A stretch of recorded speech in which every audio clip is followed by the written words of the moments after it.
الحمدللہ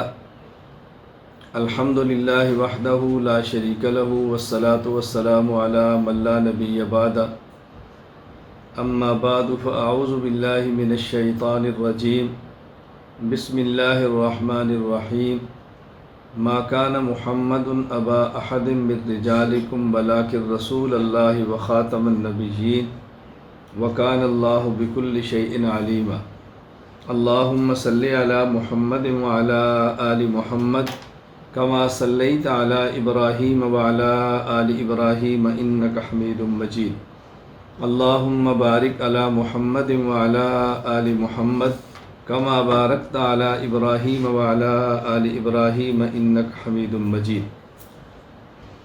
الحمدللہ احناف اہل سنت والجماعت دیوبند کا قرآن کریم اور حدیث مبارک سے بہت گہرا تعلق ہے۔ اس وقت صحیح بخاری جو دورہ حدیث کے طلبہ کرام پڑھ رہے ہیں، صحیح بخاری کے مضامین پر گفتگو چل رہی تھی اور سمجھانا یہ تھا کہ حضرت امام بخاری رحمہ اللہ کا تعلق مقلدین کے ساتھ ہے یا غیر مقلدین کے ساتھ ہے۔ ہم یہ سمجھتے ہیں کہ حضرت امام بخاری نور اللہ مرقدہ کا تعلق مقلدین کے ساتھ ہے، غیر مقلدین کے ساتھ نہیں ہے۔ ہم آج کے سبق میں اس بات پر بات کریں گے کہ حضرت امام بخاری نور اللہ مرقدہ نے اپنی صحیح بخاری میں جو ابواب قائم فرمائے ہیں، جنہیں ترجمۃ الباب بھی کہتے ہیں، ان عنوانات کو دیکھیں اور پھر مقلدین احناف کو دیکھیں تو اندازہ ہوگا کہ حضرت امام بخاری رحمہ اللہ کس مزاج کے ہیں، ان کا تعلق کن سے ہے۔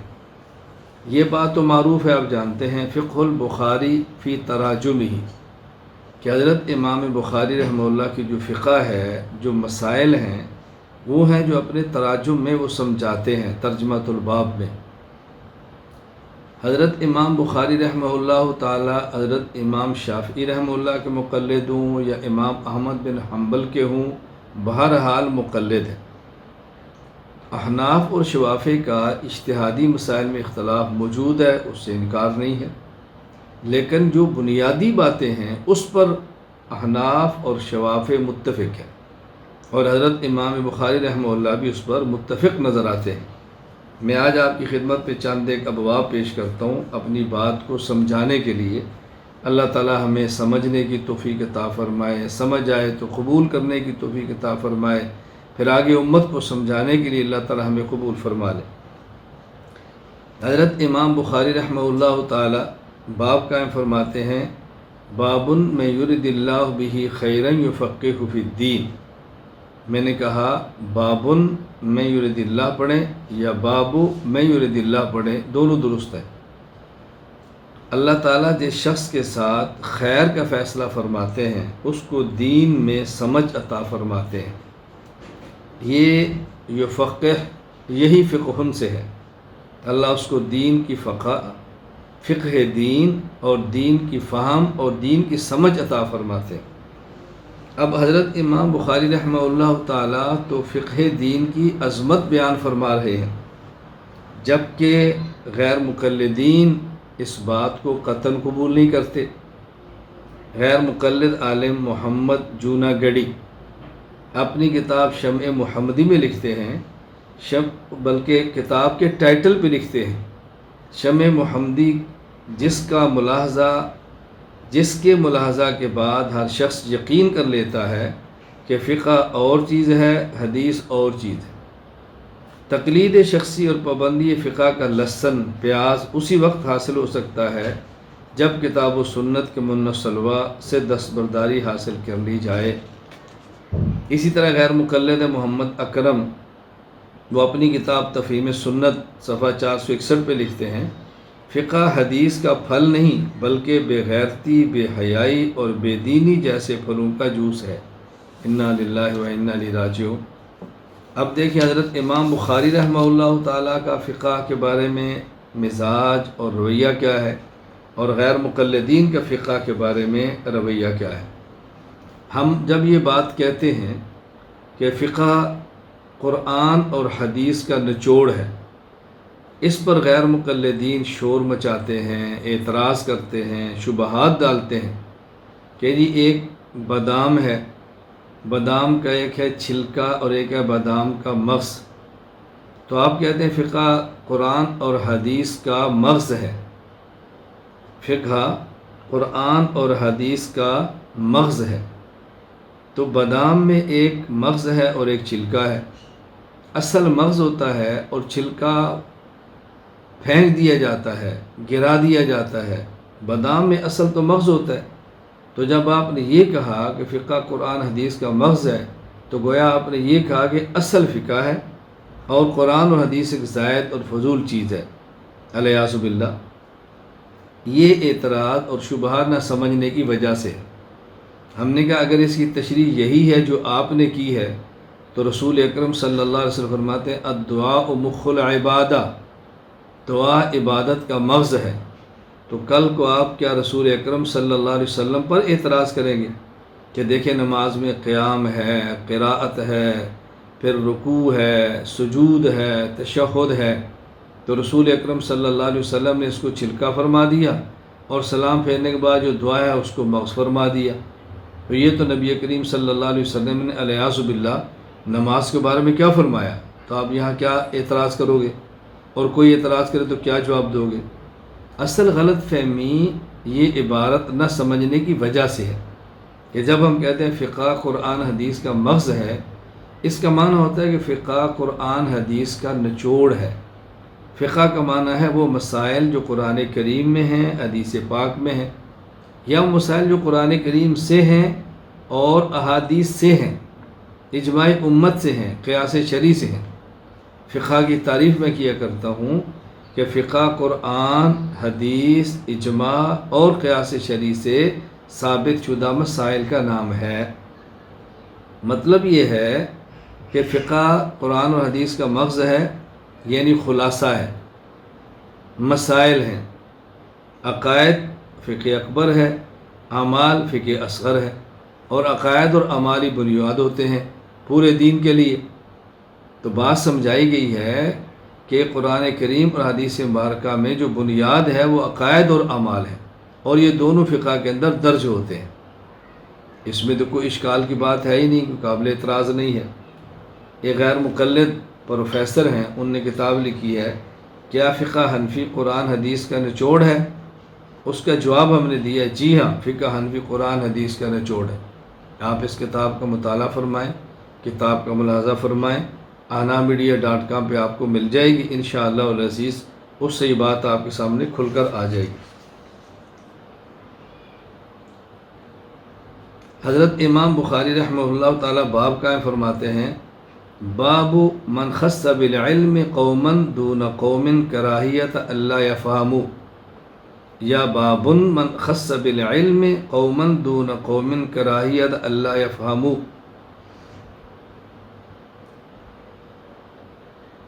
اس کا خلاصہ کیا ہے کہ بعض علوم بعض کے ساتھ مخصوص ہوتے ہیں، بعض علوم بعض کے ساتھ مخصوص ہوتے ہیں، یعنی بعض باتیں بعضوں کو بتائی جاتی ہیں اور بعضوں کو نہیں بتائی جاتی۔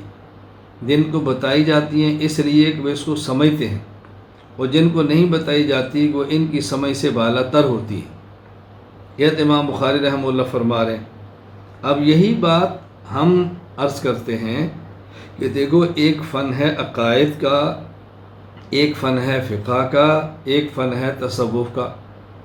تصوف کی باریک باتیں جو فنی چیزیں ہیں عوام کی سمجھ سے بالا تر ہیں، لہٰذا ان کو عوام کے اندر بیان نہیں کرنا چاہیے، خصوصاً صوفیہ کی وہ باتیں جو عام کیا بسا اوقات اچھے خاصے پڑھے لکھے بندے بھی نہیں سمجھ پاتے، اس کو عوام میں پھیلا کر فتنہ اور انتشار پیدا کرنا یہ ہرگز درست نہیں ہے۔ کبھی وہ مسائل کو لیں گے جو خواتین کے لیے لکھے ہیں، بیان مردوں میں کریں گے۔ اب خواتین کے مسائل تو خواتین سمجھتی ہیں، اور مردوں میں بھی عام مجمع میں، لونڈوں میں، بچوں میں، اور بازاری گندی زبان کے ساتھ، تاکہ وہ بات سمجھیں گے نہیں اور فتنہ کا موقع مل جائے گا۔ تو یہ غیر مقلدین کی عادت ہے۔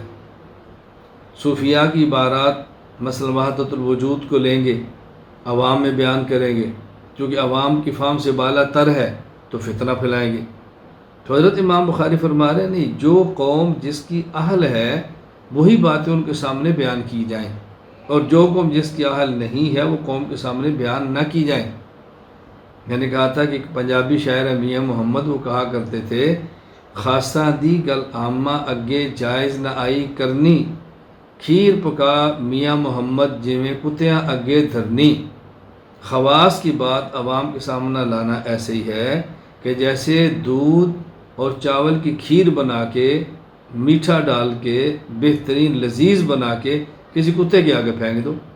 یہ غیر مقلدین کا طرز ہے، اور جب یہ طرز اختیار کرتے ہیں پھر میں جیسا منہ ویسا تھپڑ، جیسی روح ویسا فرشتہ، وہ طرز اختیار کر کے جواب دیتا ہوں تو پھر پروپیگنڈا کرتے ہیں۔ یہ سخت بہت ہے، یہ سخت بہت ہے۔ میں صرف ایک واقعہ عرض کر دیتا ہوں۔ ایک ہمارے دوست ہیں ڈاکٹر، بہت اچھے، مجھے فرمان لگے کہ غیر مقلد بہت تنگ کرتا ہے، بہشتی زیور لے کر آتا اور کہتا ہے جس میں دیکھو یہ مسئلہ لکھا ہوا ہے، اگر کوئی خاتون حاملہ ہو، وہ دائیا ڈاکٹر کے پاس جائے اور وہ ان کے فرج میں انگلی داخل کرے چیک اپ کرنے کے لیے، جب انگلی باہر نکالے اگر اس پر تری لگی ہو، گیلا پن ہو تو روزہ ٹوٹ گیا، وہ حاملہ روزے کی حالت میں تھی، اگر نہیں لگی تو نہیں ٹوٹا۔ یہ بہشتی زیور ہے یا سیکسی زیور ہے؟ دیکھو کتنے گندے مسائل اس کے اندر درج کیے گئے ہیں۔ میں نے ان صاحب سے کہا، ان سے یہ پوچھو کہ مسئلہ آپ کے لیے ہے یا عورت کے لیے؟ جب مسئلہ عورت کے لیے ہے تو آپ کو کیا پریشانی لگی ہوئی ہے؟ اب میں تو جس انداز میں ان کو سمجھاتا ہوں نا، وہ ابھی نہیں طرز اختیار کر رہا کہ ہماری درسگاہ ہے، پھر صحیح ان کو بات سمجھ آتی ہے۔ میں نے کہا اگر یہی قابل اشکال چیز ہے تو ہدیۃ المہدی آپ اٹھائیں، اس میں آپ کے غیر مقلد مولانا کیا لکھ رہے ہیں؟ وہ کہتے ہیں من ادخل خشبتاً فی دبرہ فاخرج فلم یفطر، اگر کوئی شخص لکڑی لے لے، بڑے پیشاب کی جگہ پہ داخل کرے، پھر اس کو باہر نکالے تو روزہ نہیں ٹوٹتا۔ میں نے کہا بتائیں اس کو آپ کس کھاتے میں ڈالیں گے؟ انگلی کیسے چلی جاتی ہے وہ تو سمجھ آتی ہے، اور یہ لکڑی کیسے جاتی ہے سمجھاؤ۔ وہ ڈاکٹر تھے، میں نے کہا آپ 3 فٹ لمبا ڈنڈا لے لو، 3-4 انچ موٹا رکھ لو، ویسے کو بھی یہ پردے کے پیچھے جاؤ ذرا دکھاؤ۔ اس نے ڈاکٹر نے کہا مولانا وہ میرے پاس آیا، میں نے یہی کیا، وہ دن اور یہ دن میری دکان کلینک کے قریب نہیں بھٹکا ہو۔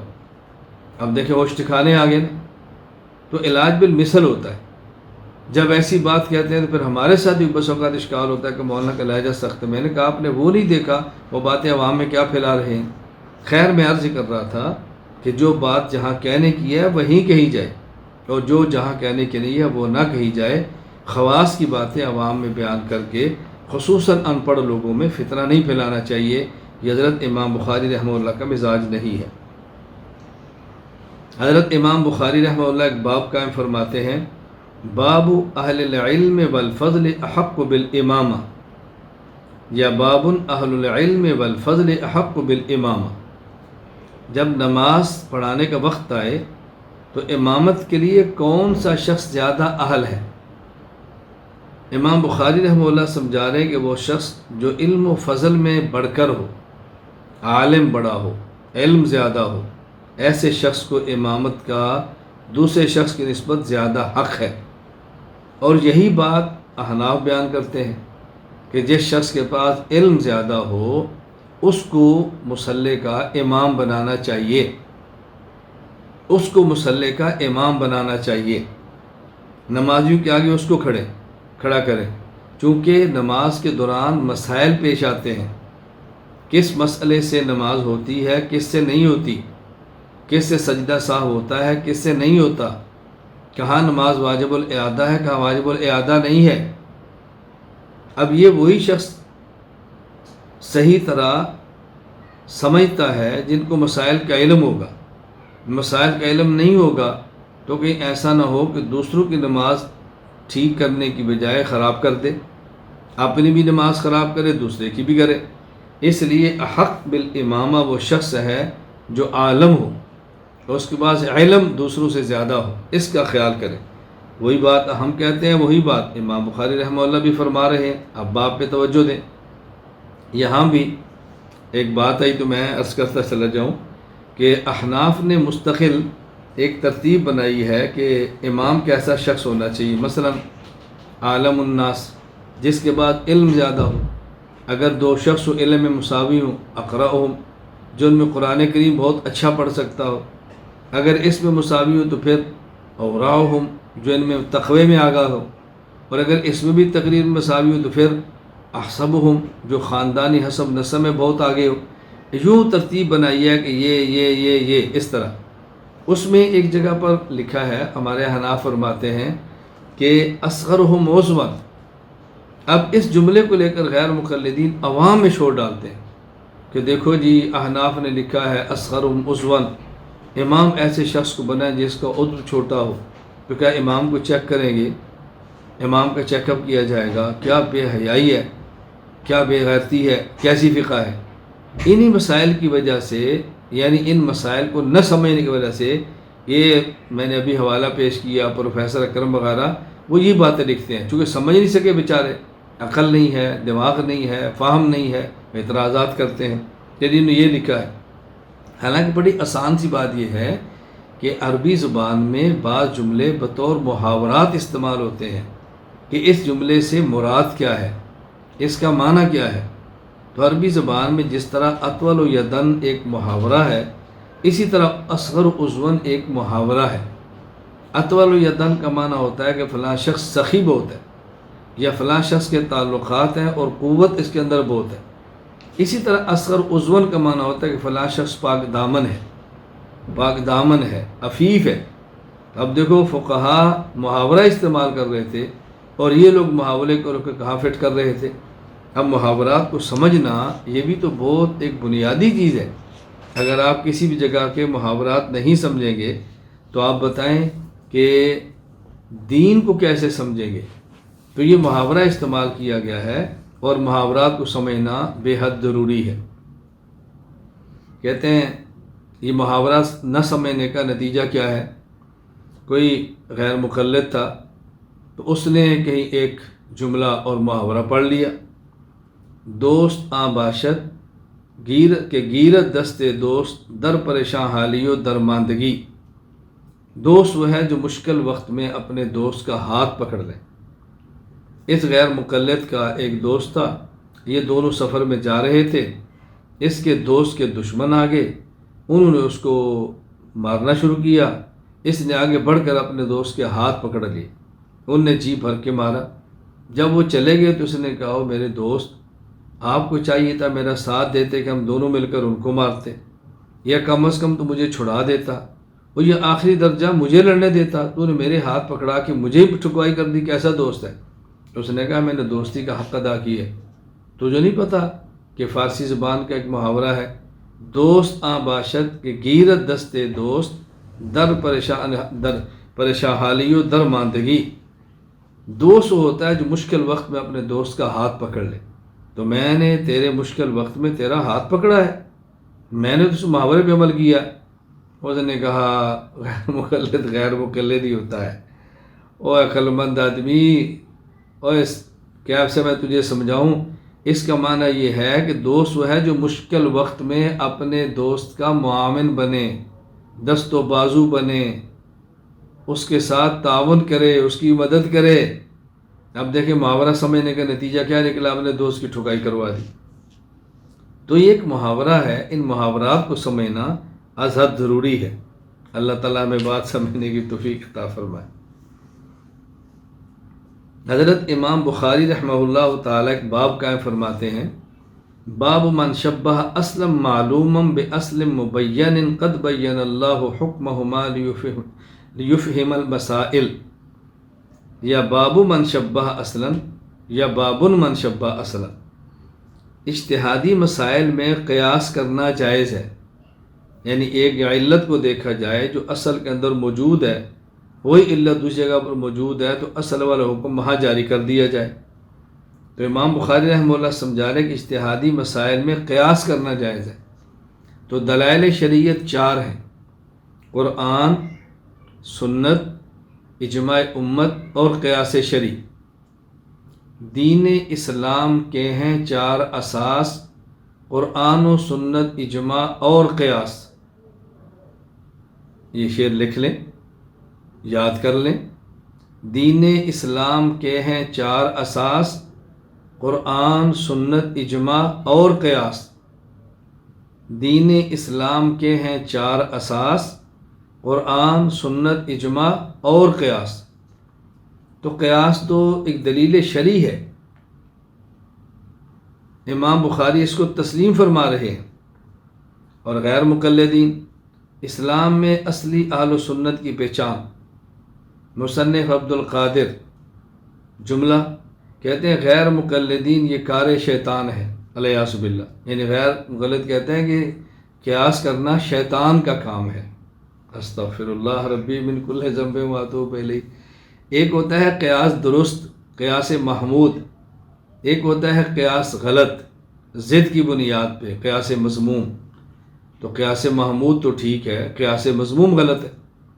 ان بیچاروں کو شاید غلط فہمی لگی ہے کہ جب اللہ تعالیٰ نے انسان آدم کو پیدا فرمایا اور حکم دیا سجدہ کرو تو ابلیس نے سجدہ نہیں کیا، اور سجدہ نہ کرتے ہوئے ابلیس نے کہا تھا کہ خلقتنی من نار و خلقتہ من طین، اے اللہ میں اس سے بہتر ہوں، تو نے مجھے آگ سے بنایا، اس کو مٹی سے بنایا، آگ مٹی سے افضل ہے، میں سجدہ نہیں کرتا۔ تو اس نے سجدہ نہ کرنے پہ دلیل قیاس پیش کی ہے۔ تو یہ شیطان کا کام ہے قیاس پیش کر کے اپنے آپ کو شریعت سے دوڑانا۔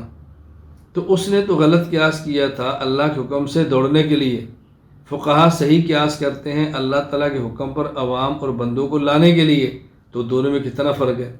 حالانکہ غور کیا جائے تو بڑی موٹی سی بات ہے کہ ابلیس ایسا کوڑ مغز تھا، وہ اس بات کو نہیں سمجھا کیا خلقتنی من نار و خلقتہ من طین۔ جب وہ یہ بات کہہ رہا ہے اللہ آپ نے پیدا کیا، آپ نے مجھے پیدا کیا، تو بات ختم ہو گئی۔ بھائی اعتراض کرنا بھی تھا تو تب کرتا جب آدم علیہ السلام کہتے مجھے سجدہ کرو، تو ابلیس کہہ دیتا کہ میں تم سے بہتر ہوں، تم مٹی سے بنے ہو، میں آگ سے بنو، آگ مٹی سے بہتر ہے۔ حکم تو اللہ نے دیا، تو اللہ فرما رہے کرو نا، اب کیا اشکال تھا؟ خلقتنی من نار و خلقتہ من طین، یہ دیکھنا ہے کہ حکم کس کا ہے، اللہ کا ہے۔ وہ تو یہ نہیں بات سمجھا۔ پھر یہ اس کی بنیاد ہی غلط ہے کہ آگ مٹی سے افضل ہے، مٹی آگ سے افضل ہے۔ اس پر ابن قیم نے 15 دلائل دیے ہیں۔ تو بتائیں اگر ان کو دلائل معلوم ہے تو اللہ تعالیٰ کو معلوم نہیں ہے جو پیدا کرنے والے ہیں۔ میں صرف اس پر بحث نہیں کر رہا، اس کا قیاس ہی غلط تھا اور اس نے اللہ کی نافرمانی کی ہے غلط قیاس کر کے۔ ملائکہ کو دیکھو کہ اللہ پاک نے فرمایا کہ میں نے آدم کو پیدا کیا، میں خلیفہ بنانے لگا، انہیں پیدا نہیں کیا، انی جاعل فی الارض خلیفہ، میں خلیفہ پیدا کرنے والا ہوں۔ تو انہوں نے کہا یا اللہ وہ تو فساد کرے گا، خون بہائے گا۔ تو انہوں نے بشر کو جنات پر قیاس کیا تھا۔ ان کا مقصد روگردانی کرنا نہیں تھا، ان کا مقصد شبہ تھا۔ اللہ نے فرمایا انی اعلم ما لا تعلمون، جو میں جانتا ہوں آپ نہیں جانتے۔ آدم علیہ السلام یہ نام ہے ان کو بتاؤ، ملائکہ کو نہیں پتہ، آدم علیہ السلام نے بتا دیے۔ تو سبحانک لا علم لنا الا ما علمتنا انک انت العلیم الحکیم، فوراً اللہ کے حکم کو مان لیا۔ تو ملائکہ کا مقصد غلط فہمی کو دور کرنا تھا اور اس کا مقصد فتنہ پھیلانا تھا، اللہ کے حکم کو توڑنا تھا۔ دونوں میں کتنا فرق ہے۔ ہاں یہ کہنا چاہیے کہ پہلا وہ شخص جس نے اجماع کا انکار کیا وہ ابلیس ہے۔ فسجد الملائکۃ کلهم اجمعون الا ابلیس، یہ بات ٹھیک ہے۔ حضرت امام بخاری رحمہ اللہ فرماتے ہیں باب من اجاز طلاق الثلاث لقول اللہ تعالی الطلاق مرتان فامساک بمعروف او تسریح باحسان، یا باب من اجاز طلاق الثلاث۔ امام بخاری رحمہ اللہ فرماتے ہیں کہ 3 طلاق دو تو 3 ہوتی ہیں، جبکہ غیر مقلد کہتے ہیں کہ 3 طلاق 1 ہوتی ہے۔ اور روضۃ الندیہ دیکھ لیں، فتاوی ثنائیہ دیکھ لیں، ان کی ساری کتابیں دیکھ لیں۔ تو حضرت امام بخاری وہ موقف اختیار فرما رہے ہیں جو مقلدین کا ہے کہ 3 طلاق 3 ہے، اور یہ کہتے ہیں کہ 3 طلاق 1 ہے۔ 3 طلاق کو 1 کہنا نقل قرآن کریم احادیث کے بھی خلاف ہے۔ اور 3 طلاق کو ایک کہنا یہ انسانی عقل کے بھی خلاف ہے۔ تو 3 طلاق 3 ہی ہوتی ہیں۔ اگر کوئی شخص کسی کو 3 چھڑیاں مار دے اور یہ تھانے میں جا کے FIR درج کرائے کہ یہ 3 ماری ہیں، وہ کہتے ہیں میں تو غصے میں ماری تھی، اس کو 1 لکھ لو۔ بھائی 3 تو 3 ہی ہوتی ہیں، 3 تو 3 ہوتی ہیں، 3 1 کیسے بن جائے گی؟ بعض لوگ بہت عجیب بھونڈی سی دلیل پیش کرتے ہیں کہ یہ 3 طلاق 1 ہے۔ کیوں؟ اس لیے کہ ایک شخص غصے میں دیتا ہے طلاق، غصے میں، اس لیے ہم کہتے ہیں کہ 3 1 ہوتی ہے۔ کبھی غصے میں 3 چھڑیاں مار دے تو، غصے میں 3 گالیاں دے دے تو، غصے میں 3 جوتے مار دے تو، پھر طلاق ایسی چیز ہے جب بھی بندہ دے گا غصے سے دے گا، پیار سے تو نہیں دے گا کہ اپنی بیوی کو اپنی گود میں لٹا لے، اس کے سر کے بالوں میں انگلیوں سے سہلائے، اس کا بوسہ لے اور پھر محبت سے کہ میری جان میں تو اسے بہت پیار کرتا ہوں، آئی لو یو، چلو میں تمہیں طلاق دیتا ہوں۔ کبھی کوئی ایسے بھی کرتا ہے؟ جو دے گا غصے بھی دے گا نا۔ کیسی عجیب اللہ تعالیٰ فضل فرمائے، عجیب منطق اور عقل کہانی۔ اس مسئلے پر اہل سنت والجماعت کے اجماع ہے کہ 3 طلاق 3 ہے۔ مجھے ایک شخص نے کہا جی وہ ڈاکٹر ذاکر نائک وہ بھی کہتے ہیں 3 1 ہے۔ میں نے کہا ڈاکٹر ذاکر نائک کی حیثیت کیا ہے ائمہ اربعہ کے مقابلے میں، اجماع امت کے مقابلے میں؟ آپ ذرا سوچا کرو حیثیت کیا ہے، غور کیا کرو۔ ایک شخص نے مجھے کہا نہیں جی اب تو بالکل بدل گیا ہے۔ میں نے کہا کیا بدل گیا؟ مسائل سے رجوع کر لیا ہے یا مسائل کو بیان کرنا چھوڑ دیا؟ ہاں جو غلط مسائل بیان کی تو اسے رجوع کر لیے تو بات ٹھیک ہے، اگر مسائل جو کہ تو ہیں پھر کیا تبدیلی ہے؟ جی میں بیان نہیں کروں تو کوئی تبدیلی نہیں ہے۔ ان کو بھی چاہیے کہ ان مسائل میں غلطی کا اعتراف کریں اور رجوع کریں کہ ہاں مجھ سے غلطی ہوئی ہے، میں اس مسئلے پر اہل سنت والجماعت اور امت کے اجماع کے ساتھ ہوں۔ اللہ تعالی ہمیں بات سمجھنے کی توفیق عطا فرمائے۔ مجھے اس پر ایک واقعہ یاد آیا۔ حضرت حجت اللہ فی الارض رئیس المناظرین مولانا محمد امین اکھاڑوی نور اللہ مرقدہ ایک جگہ تشریف لے کے غیر مقلدین کے مناظرے کا چیلنج تھا اس کے جواب کے لیے۔ عنوان کیا تھا کہ 3 طلاق 2 تو 3 ہوتی ہیں، غیر مقلد کے 3 طلاق 2 تو 1 ہوتی ہے۔ اب انہوں نے مناظرہ بھی رکھ لیا اور ادھر پولیس کو اطلاع بھی کر دی تاکہ مناظرہ رک جائے۔ تو مقامی تھانے دار SHO آ گئے اور اس نے کہا جی مناظرہ نہیں ہوگا۔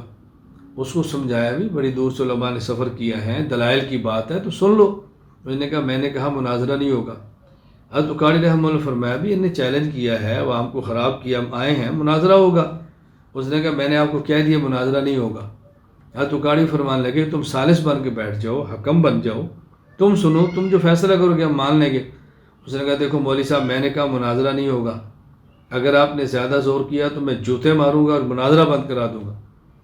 حضرت مولانا امین اکھاڑی فرمان لگے کہ مجھے آپ کی بات سے اتفاق ہے، آپ ایسا کریں کہ مجھے بھی جوتے ماریں اور اس کو بھی جوتے ماریں۔ ہاں ایسا کرو مجھے 1 مارے تو 1 کہنا، اس کو 3 مارے تو پھر 1 کہنا، ترتیب یہ رکھنی۔ اس نے کہا جی کیوں؟ کہا یہی بات میں اس کو سمجھا رہا ہوں کہ 3 3 ہوتے ہیں، یہ کہتے ہیں 3 1 ہوتے ہیں، تو میرے دلائل سے نہیں سمجھ آئے گی، ہو سکتا ہے تیرے جوتوں سے بات سمجھ آ جائے، تو 3 مارنا اور گنتی میں 1 لکھنا، بسم اللہ پڑھ ذرا۔ اس نے کہا جی کیسے لوگ ہیں؟ فرمایا یہی بات تو میں سمجھا رہا ہوں نا کیسے لوگ ہیں، تو سمجھا ان کو ذرا، بسم اللہ پڑھ۔ تو حضرت امام بخاری رحمہ اللہ نے بات سمجھائی ہے کہ 3 طلاق 2 تو 3 ہی ہوتی ہے۔ حضرت امام بخاری رحمہ اللہ نے باب قائم فرمایا ہے باب الاخذ بالیدین، مصافحہ دونوں ہاتھوں سے کرنا ہے، اور حضرت امام بخاری دونوں ہاتھوں سے مصافحہ کی بات کرتے ہیں۔ حضرت امام بخاری نے یہاں پر 3 ابواب قائم کیے۔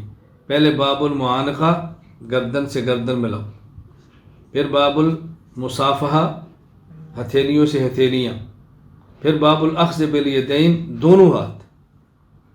اور بڑی واضح سی بات ہے، عقل کے مطابق ہے، نقل کے مطابق ہے۔ حدیث پاک میں جب 2 بھائی ملتے ہیں مصافحہ کرتے ہیں اللہ تعالیٰ ان کے گناہ معاف فرما دیتے ہیں۔ اب دیکھو گناہ انسان 1 ہاتھ سے نہیں کرتا، دونوں ہاتھوں سے کرتا ہے، تو جب 2 ہاتھ لگائے گا تو دونوں کے گناہ معاف ہو جائیں گے۔ تو عقل کے بھی مطابق ہے، نقل کے بھی مطابق ہے، اس لیے مصافحہ 2 ہاتھ سے ہے۔ لیکن غیر مقلد وہی مرغے کی 1 ٹانگ، 1 ہاتھ سے مصافحہ۔ آپ عبدالرحمن مبارک پوری کی دیکھ لیں اور حکیم محمد اسرائیل سلفی کا تحفۃ الحسنہ دیکھ لیں، عبدالرحمن مبارک پوری کی کتاب ایک ہاتھ سے مصافہ اٹھائیں. حکیم محمد اسرائیل سلفی کتاب التحفۃ الحسنی، نام کیا ہے؟ التحفۃ الحسنی، اور لکھا گیا ہے ایک ہاتھ. تو مصافہ تو دو ہاتھ سے ہے. یہاں میں ایک بات عرض کروں، ہمیشہ یاد رکھیں جب بھی کبھی ان سے واسطہ پڑے تو یہ دیکھا کرو کہ ان کا ویک پوائنٹ کیا ہے، کمزور پہلو کا وہاں پکڑو اور چلنے مت دو. میں سندھ کے سفر پر تھا تو وہاں کوئی ساتھی تھے، ان کے ساتھ ایک غیر مقلد اس علاقے کا آ گیا مولوی جو ان کو خراب کرتا تھا. میں نے کہا لے آؤ. آیا، اس نے آتے ہی ہاتھ بڑھایا، السلام علیکم ورحمۃ اللہ وبرکاتہ. میں نے ہاتھ نیچے رکھا، میں نے کہا وعلیکم السلام ورحمۃ اللہ وبرکاتہ. تو مجھے کہتا ہے سائیں آپ مصافہ نہیں مانتے؟ میں نے کہا میں مٹھائی کو مٹھائی کہتا ہوں، لید کو مٹھائی نہیں کہتا. مجھے کہتے کیا مطلب؟ میں نے کہا کہ اس سامنے لید رکھ دو، کو مٹھائی ہے تو کون اس کو مٹھائی کہے گا؟ بھائی مصافہ دو ہاتھ سے ہوتا ہے، ایک ہاتھ سے نہیں ہوتا. ایک ہاتھ کو میں کیسے مصافہ، دو ہاتھ بڑھا میں کرتا ہوں، دو نہیں بڑھائے گا تو میں نہیں کروں گا. مجھے وہ کہنے لگا کیا ایک ہاتھ سے مصافہ ثابت نہیں ہے؟ میں نے کہا تم یہاں کیوں آئے ہو؟ کہا جی میں نے آپ سے رفع یدین پہ بات کرنی ہے. میں نے کہا رفع یدین پہ بات کے کریں گے، پہلے ہم الاخذ بالیدین مصافہ بالیدین پہ کر لیتے ہیں. رفع کو چھوڑ دو، مصافہ پہ آتے ہیں. پہلے اسی کو حل کرتے ہیں. بسم اللہ پڑھو، لاؤ اپنی دلیل. میں پیش کرتا ہوں دلیلیں. میں ایسا کور ہوا میں کیا بتاؤں. اس کی ذلت کا بعد تماشا دیکھنے والا تھا. لڑکے حیران رہ گئے. میں نے کیسے کہو، اس نے سب سے پہلے اعتراض مجھ سے مصافہ پر کیا، اس پر بات کر لیتے ہیں، اس کے بعد اگلی بات دیکھیں گے. رفع الیدین کا مسئلہ ان کا مضبوط نہیں ہے، کوئی دلائل پختہ نہیں ہے، لیکن اس پر ان کو تھوڑا سا ناچ ہوتا ہے بھی اس میں حدیثیں ہیں، گوشت کا مفہوم اور وہ نہ سمجھے ہوں، لیکن وہ کود لیتے ہیں. اس پر خاموش. میں نے کہا بسم اللہ پڑھو. اس کا اس سے کوئی جواب نہیں بن سکا. سو امام بخاری رحمۃ اللہ علیہ دونوں ہاتھوں سے مصافہ کی بات کرتے ہیں، غیر مقلدین ایک سے کرتے ہیں. حضرت امام بخاری رحمہ اللہ باب کیا فرماتے ہیں؟ باب الاقتداء بسنن رسول اللہ صلی اللہ علیہ وسلم وقول اللہ تعالی وجعلنا للمتقین اماما قال ائمۃ نقتدی بمن قبلنا ویقتدی بنا من بعدنا. باب الاقتداء یا باب الاقتداء بسنن رسول اللہ، دونوں ٹھیک ہے. باب الاقتداء یا باب الاقتداء دونوں ٹھیک ہے، جو چاہے عنوان اختیار کر لیں. اب یہاں حضرت امام بخاری رحمہ اللہ تعالی تقلید پہ بات کرتے ہیں. ائمۃ نقتدی بمن قبلنا، اللہ اکبر، ہم پہلوں کی اقتداء کریں اور بعد والے ہماری اقتداء کریں. غیر مقلدین تقلید کو شرک کہہ رہے ہیں، دن رات تقلید خلاف تقریریں ہو رہی ہیں. حضرت امام بخاری خود مقلد ہیں اور تقلید پہ باب قائم فرما رہے ہیں، لکھ رہے ہیں. تو یہ تقلید حضرت امام بخاری کا اور ہمارا مشترکہ مسئلہ ہے. اس کا غیر مقلدین سے کوئی دور دور کا بھی تعلق نہیں ہے. لیکن ضروری ہے کہ آدمی تقلید کا معنی سمجھے، تقلید پر دلائل دیکھے، تقلید پر اعتراضات کے جوابات دیکھے. اپنے موقع پر جب یہ مسائل آئیں گے تو میں انشاءاللہ تفصیل سے بات کروں گا انشاءاللہ العزیز. انشاءاللہ تقلید پر تفصیل سے بات کریں. تقلید کی جو تعریف ہے نا موجودہ وقت میں وہ بہت اہم ہے. مسائل اجتہادیہ میں ایسے مجتہد کے مفتہ بہا مسائل کو بلا مطالبہ دلیل مان لینا جس کا مجتہد ہونا دلیل شرعی سے ثابت ہو اور اس کا مذہب اصولاً و فروعاً مدون ہو کر مقلد کے پاس تواتر کے ساتھ پہنچا. اب تعریف کریں، میں دیکھتا ہوں اس پر اشکال کون کرتا ہے اور وہ چلتا آگے کیسے. تعریف یہ کریں اس دور میں تقلید کا معنی یہ ہے. یہ غیر مقلد مجھے ملا تو کہنے لگا جی تقلید کرنی چاہیے. میں نے کہا آپ کا کیا خیال ہے؟ مجھے کہتا ہے میں تو سمجھتا ہوں تقلید نہیں کرنی چاہیے. میں نے پوچھا وجہ؟ کہ اس لیے کہ تقلید کہتے ہیں بلا دلیل بات ماننا. تقلید کہتے ہیں بلا دلیل بات ماننا، تو بلا دلیل بات تو نہیں ماننی چاہیے. میں نے کہا جو تقلید کا معنی آپ نے کیا ہے بلا دلیل بات ماننا، یہ قرآن کریم میں تعریف ہے؟ کہا جی نہیں. میں نے کہا حدیث پاک میں ہے؟ کہتا نہیں. تو میں نے کہا یہ تعریف کہاں لکھی ہے؟ کہا جی ہمارے فلاں شیخ صاحب انہوں نے کی ہے.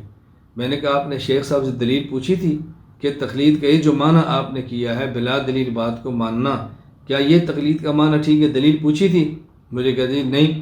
تو میں نے کہا تم تو تقلید کا معنی کرتے ہو بلا دلیل بات ماننا، اور اس کو شرک اور غلط کہتے ہو، اور خود تم نے بلا دلیل بات مان لی ہے، تو جس کا تم انکار کرتے ہو وہ خود تم عمل کر رہے ہو، تو آپ کیسے کہتے ہو تقلید نہیں کرنی چاہیے؟ اس کا اس سے جواب نہیں بن پڑا۔ تو جب یہ بات کریں ان کو اسی بات سے پکڑ لو، فوراً پکڑو۔ یہ بالکل ایسی ہے، ایک واقعہ میرے ساتھ پیش آیا، درس قرآن میں نے دیا، اس کے بعد ایک صاحب ملے تو مجھے کہنے لگے حدیث حجت ہے؟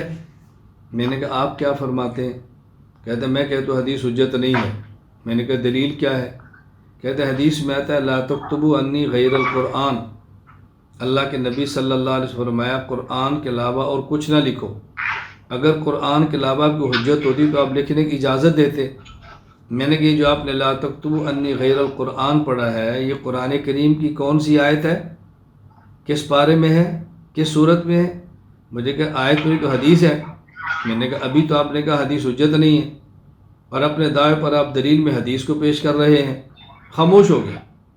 تو گرفت کیا کریں، ان کی گرفت کرنا سیکھیں، خصوصاً ہمارے دورہ کے طلباء گرفت کرنا سیکھیں، غلط بات کو پکڑنا سیکھیں، ان کی بات پہ توجہ دیں، پھر آپ آگے بات چلا سکتے ہیں۔ اسی طرح حضرت امام بخاری رحمہ اللہ تعالیٰ نے کئی ایک ابواب قائم کیے ہیں۔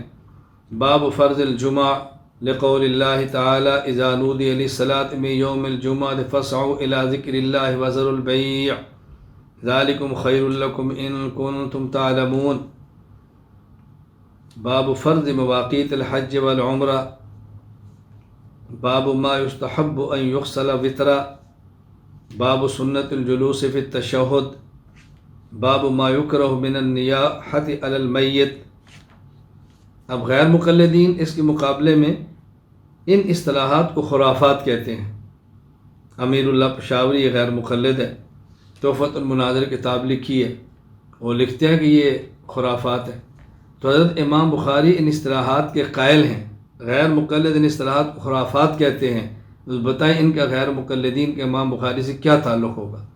تو میں نے آپ کی خدمت میں آج کے سبق میں 8 ابواب پیش کیے ہیں، یہ بات سمجھانے کے لیے کہ غیر مقلدین کا حضرت امام بخاری سے کوئی تعلق نہیں ہے۔ حضرت امام بخاری کا تعلق ہے تو مقلدین سے ہے۔ اللہ تعالی ہمیں بات سمجھنے کی، پھر آگے سمجھانے کی اللہ تعالی توفیق عطا فرمائے۔ وآخر دعوانا ان الحمد للہ رب العالمین۔ السلام علیکم ورحمۃ اللہ وبرکاتہ۔